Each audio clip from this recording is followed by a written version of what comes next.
So we just woke up. We don't have power. This sucks. Probably not going to be able to do the vlog tonight. But there's like 2 feet of snow outside. I'm going to show you guys what it looks like right now. So I'm sure it doesn't look like much. But if you really look, those are our lawn chairs by our fire pit. The fire pit is pretty much buried.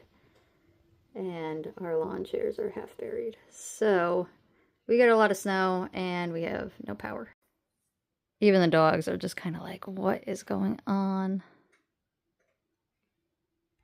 So we could be without power for the next couple hours or the next 3 days. Don't really know.